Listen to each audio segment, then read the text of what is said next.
নমস্কার, কেমন আছেন সবাই? আশা করি সবাই খুব ভালো আছে। আমরাও খুব ভালো আছি।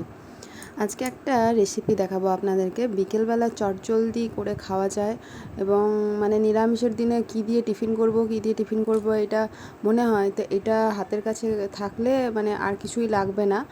আর আজকে একটা নতুনভাবে দেখাবো। আমাদের কলারা কী হয়, 1 ডজন কলা নিয়ে এলে সবগুলো খেয়ে শেষেরটা যতক্ষণ খেতে যায় ততক্ষণে কালো হয়ে যায়, আর সেই কলাটা কেউ খেতে চায় না। তো সেই বেঁচে যাওয়া কলাটা দিয়ে আজ একটা রেসিপি বলবো আপনাদের। কলাটাকে ছাড়িয়ে একটা মিক্সিং জারের মধ্যে নিয়ে তার মধ্যে 1 কাপ দুধ দিয়ে, রুম টেম্পারেচারের দুধ দিয়ে মিক্সিতে দিয়ে ভালো করে একটা মিহি পেস্ট বানিয়ে নিতে হবে। এরপর একটা প্যানে করে একটু জল গরম হতে দিতে হবে। তো জলটা গরম হোক।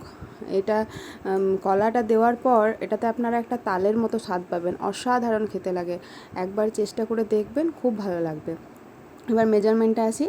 একটা কাপে করে 1 কাপ সুজি নেব, আর ওই কাপেরই মাপ করে 1 কাপ নেব হচ্ছে ময়দা।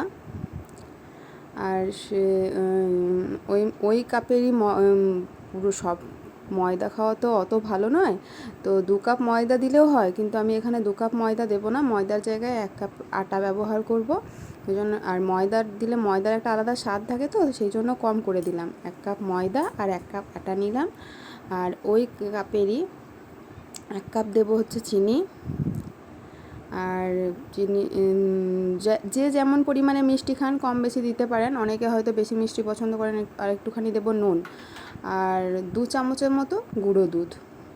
2 চামচের মতো গুঁড়ো দুধ দিয়ে ওটাকে ভালো করে শুকনো অবস্থাতে একটু ভালো করে মিক্স করে নেব।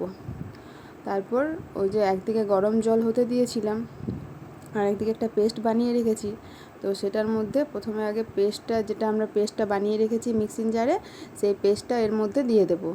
তারপর দেখব কতটা ঘনত্ব হচ্ছে, সেই অনুযায়ী আমরা জল দেব। এবার পেস্টটা এর মধ্যে দিয়ে দিলাম।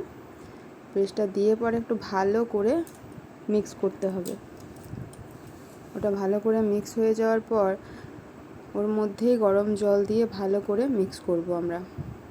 আর ঘনত্বটা খুব পাতলা হলেও চলবে না, আবার খুব মোটা হয়ে গেলেও চলবে না।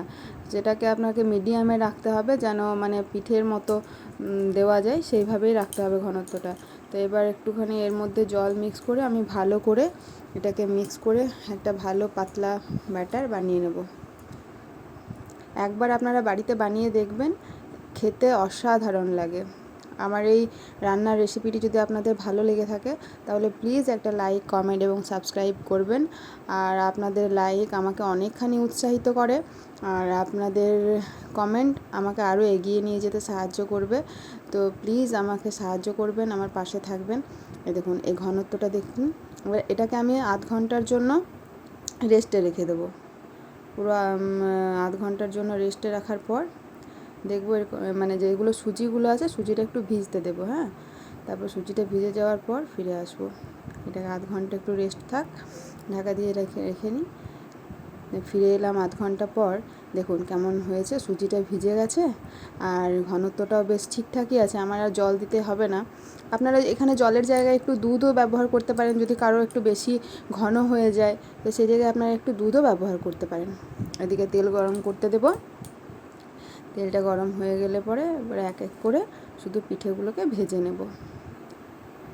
এই কলাটা দেওয়ার জন্য একটা আলাদাই ফ্লেভার আসে, আর সেটা খেতে অসাধারণ লাগে। বেঁচে যাওয়া কলাগুলো বাইরে ফেলে না দিয়ে এইভাবে একবার ইউজ করে দেখুন, খুব ভালো লাগবে আশা করি। এরপর একটা একটা করে ব্যাটারটা দিয়ে আমরা পিঠেগুলো বানিয়ে নেব। দেখুন কতটা ফুলছে, দেখুন একদম পুরো এপিট ওপিট আলাদা হয়ে যাবে, লুচির মতো ফুলছে পুরো।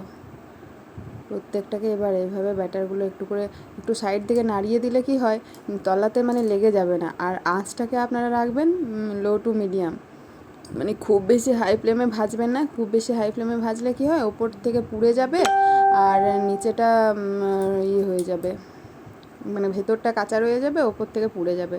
তো এইভাবে আমরা একটা একটা করে সব ভেজে নেব, তেলটা ঝরিয়ে নেব। আর কেমন লাগলো, আপনারা যদি কেউ বাড়িতে বানান, সেটা বানানোর পর আমাকে অবশ্যই জানাবেন। দেখুন একটার পর একটা আমি এইভাবে পোয়া পিঠেগুলো বানিয়ে নেবো। হয়ে গেছে, কতগুলো হয়েছে দেখুন, আর কি সুন্দর লাল লাল। আজ এই পর্যন্তই। আমার ব্লগটা ভালো লাগলে একটা লাইক করে দেবেন। ধন্যবাদ।